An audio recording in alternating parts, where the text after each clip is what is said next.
In a ballroom in Budapest, a man is dancing. Hungary's new health minister, arms open, feet light.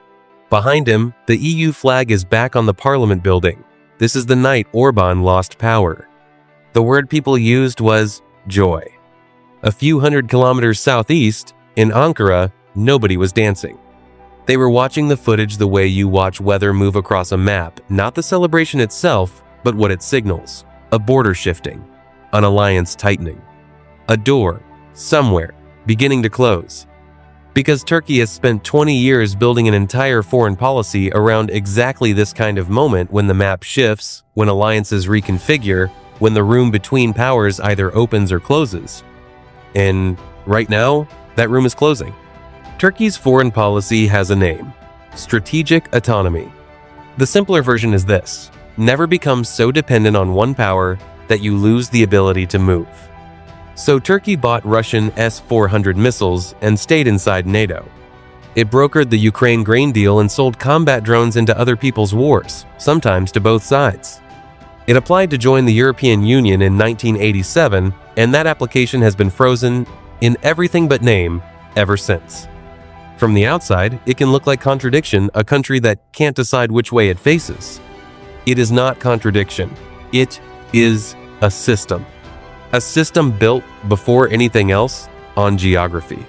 Turkey sits between the Black Sea and the Mediterranean, between Europe and the Middle East. Between NATO's eastern flank and Russia's southern reach, it is the hinge the door swings on, and a hinge has value precisely because both sides depend on it.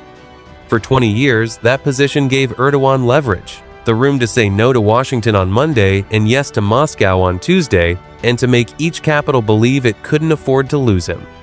But leverage only works when both sides need you more than they need each other. And that calculation is changing. To understand what this actually means, you have to leave Ankara. Emre is 38. He runs a small textile export business in Bursa, an industrial city of 3 million, whose economy lives and dies on selling into Europe. Emre does not follow NATO summits. He follows his order book, the meters of fabric leaving his warehouse this month, measured against the month before. In 5 years, he has watched the lira lose 2/3 of its value. He has watched inflation reach 65%. He earns more lira than he ever has, and it buys him less than it ever did. He cannot afford the apartment his own parents owned a generation ago. He is not a political case study. He is the result of a system that does its negotiating at the top and absorbs the consequences at the bottom. Strategic autonomy is a doctrine written for foreign ministers and presidential advisors. For Emre, it arrives as margin pressure. This week, Brussels and Washington signed a new trade framework. EU tariffs on American goods, reduced. US tariffs on European goods, capped. Turkey sits inside the EU's customs union, but Turkey was not at that table. Here is what that means. American textile producers who used to face the same EU tariffs that protected Emre's prices now enter his European markets on better terms than before. The competition just got cheaper. His government had no seat in the room where that was decided. And his margins, the thin line between staying open and closing, just got thinner. And this is not the first time. Every time Europe and America reconfigure their economic relationship, Turkey absorbs the shockwave without ever holding the leverage to shape it. 3 pressures are now arriving at the same time. Each one, on its own, is manageable. Turkey has managed worse. But together, in the same season, they become something else, a test of whether Erdogan's doctrine was ever a coherent strategy or simply a run of improvisations that happened to look like one. The new EU-US trade framework is not just a tariff agreement.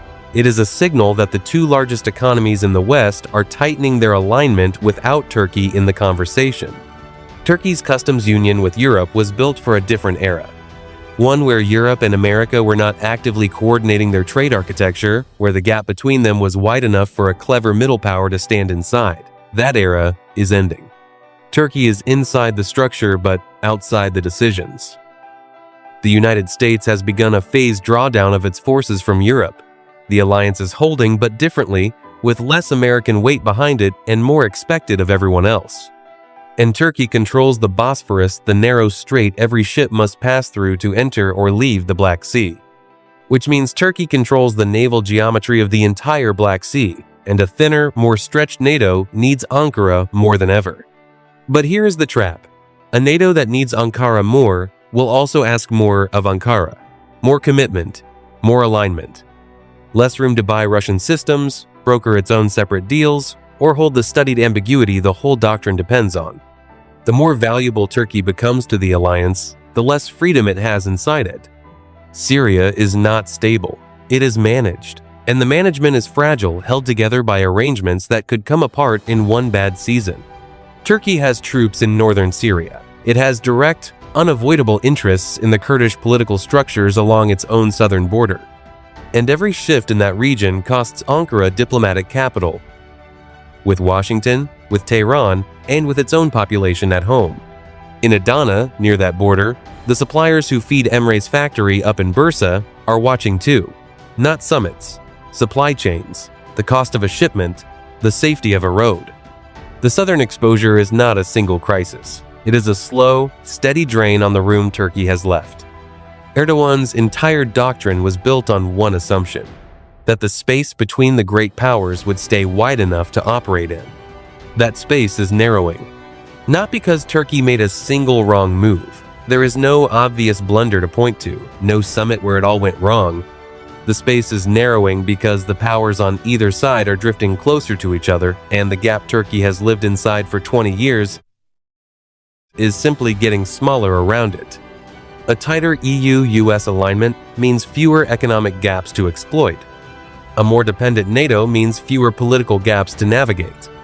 A more volatile South means fewer diplomatic gaps to manage. The doctrine is not broken, but the conditions it was built for are changing faster than the doctrine can change with them.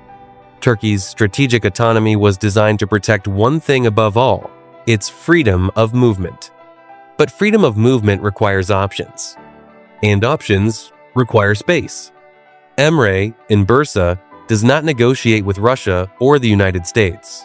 He negotiates with his order book, and right now, that book is getting thinner. Not because Turkey chose the wrong side, but because the sides are quietly moving closer together, squeezing out the room he never knew he was standing in. So the question is not whether Erdogan's doctrine survives the next summit. Doctrines survive summits all the time. The real question is whether it survives the next decade, when the map it was drawn on no longer looks the way it did.